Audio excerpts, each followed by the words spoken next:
Hello YouTube, Laurie Cousins back again. Now it's been a while, I will say, since I've done this. It's Pathfinder recap time, gentlemen and ladies watching. Now, before we go any further with this adventure recap, I will say this now. It may be a little bit sketchy on details because I ran this adventure a very long time ago and I may have forgotten very specific parts about it. However, we shall try and recap what we can. Now, first up, the adventure's beginning. Tuvalan shows up and explains to the group that there has been a problem with the woods near to Sandpoint. Or rather, I should say, one of the forest areas, at least anyway. So, whatever is meant to be there is driving out the local wildlife, including giant spiders. The giant spiders haven't attacked anyone on the edges of the forest yet, but Tuvalan, and by some extent, those Tuvalan works for, yes, that's right, Tuvalan is actually a ranger for the, well, he's basically one of the Ranger Guard. I didn't explain that possibly in the last video, I don't remember, but if I did say that, well, explain it now. Tuvalan works basically as a hunter on the, hunter? Not a hunter. He's a ranger, he's a forest patroller. He's, well, half elven almost, but not quite. Raised by elves, but he's human. Yes, that was right. Now, the spiders have been forced out the forest. Whatever's in there is causing them to try and get away from it. Our party, consisting of Tay the Barbarian, Penelope the Summoner, Rodigan the Cleric, Ecolo the Dwarven Fighter. Yes, I should actually say what each one is, isn't I? Yes, Tay is a human barbarian, Ecolo is a Dwarven Fighter, Penelope is a Halfling Summoner, Cleric, yes, Rodigan is a human Cleric, Kiara has since left the party and has gone off on her own little adventure. Apparently she has her reasons. I know what they are now, but I'm keeping them stum because I know my players watch these videos. Let's see, who else was there? Oh yes, Blade was there obviously. He's a half-elf magus. Now, as they progress through the forest, I had them take spot checks and listen checks. As you do, just to try and put people into either a false sense of security or paranoid about the situation. There were no traps, there was nothing to find or spot or get caught in. However, the fun started when they reached a clearing. Of course, first instinct was to hide and see what was going on in said clearing.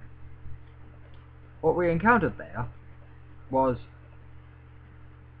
a single drow warrior for each member of the party and a priestess, a drow priestess, a cleric of whatever god they happen to worship in the Pathfinderverse. I'm still trying to get used to that, because in Dungeons and Dragons, in Faerun or Faerun or whatever even pronunciation they happen to be using, wizards, I don't know, they worship Lolth, the spider goddess. Now the party decided, right, we've got to kill them. We've got to just take these guys out. They proceeded to do so in quite a spectacular fashion. However, they didn't manage to kill the priestess in time before she completed a ritual. A summoning ritual. What was she summoning? Oh boy. A Bebelith. Or Babelith, whatever. Big, mahoosive spider beastie with phase powers. Anyone from Dungeons and Dragons should know what a Bebolith is.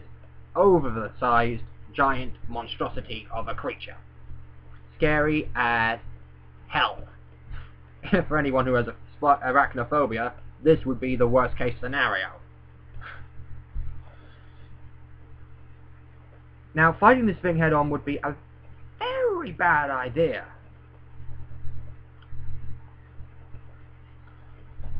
They were debating about how, out of character of course, how they were going to try and deal with the creature. And, oh boy. This little situation that occurred afterwards reminded me of something very similar that the Gent had to deal with in his campaign with Pathfinder. Penelope pointed the wand at the Bebolith, hoping to summon a creature that would be able to deal with it. After various dice rolls and summon level checks, oh boy. She summoned a mammoth, or mastodon, basically an elephant, again. It's very much like what happened with the Gent's own game. The Bebolith and the mastodon ended up exploding out because of the dimensional crossover hack that occurred, causing both of them to try and exist in the same space. It was very, very funny just to see the dice rolls come up that basically got something I only heard about happen before, and I'm like, that's just a little bit too coincidental. But it happened all the same, and well, I can't fudge it when it rolls up like that. Let the dice play out what's meant to happen, right? The Bebolith was killed, and the party was celebrating in their victorious style. However, a Spider Queen then shows up, and her, when I say Spider Queen, giant spiders, of course, with her brood. They can talk common tongue. I made it so that they could. I wasn't going to start messing about with it. I wanted to see what the players would do with this now. And what happened? Well, they didn't fight them, that's for certain. Tay, in a rare stroke of brilliant RP,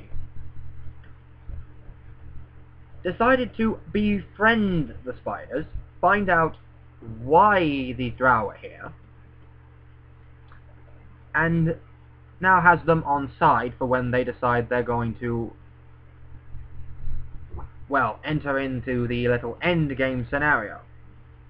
Apparently the drow, and by default who they work for, wanted to get the spiders under control so that they would attack the people of Sandpoint. Why they did this is because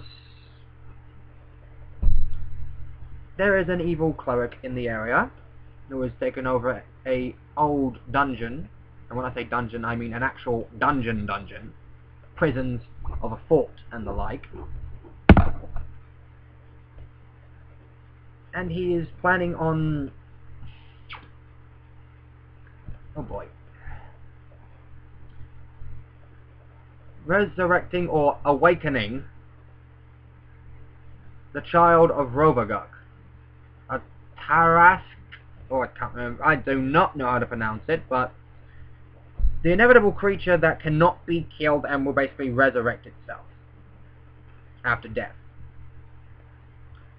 Big beastie, and it, considering it's Rovagug's child, its spawn, it's perfect reason for our cleric, Rodigan, who is a cleric of Sarane, the Dawnflower, and Rovagug's eternal nemesis.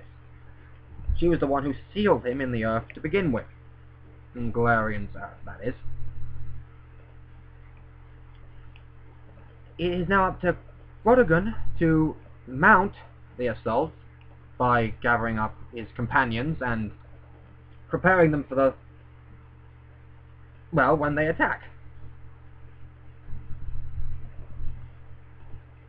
But they've got the spiders on side. Rodigan might want to try and figure out who else he can try and bring to his cause. I like to see what he can possibly try and do. Ah, yes. But right now, I am going to have to run a little solo adventure for Ecolo. I have a plan in mind, and let's just say it might test to see how actually good this dwarf is. Ecolo's rolls, when it needs to count, are extremely lucky. And the other time, it's about average. Averages out. But when he needs it to occur, anything that rolls for Ecolo goes his way. It's very scary. And we need to figure out just how far that can be pushed. So, until I have a further update for you all, we shall leave it there. Ta-ta for now, folks.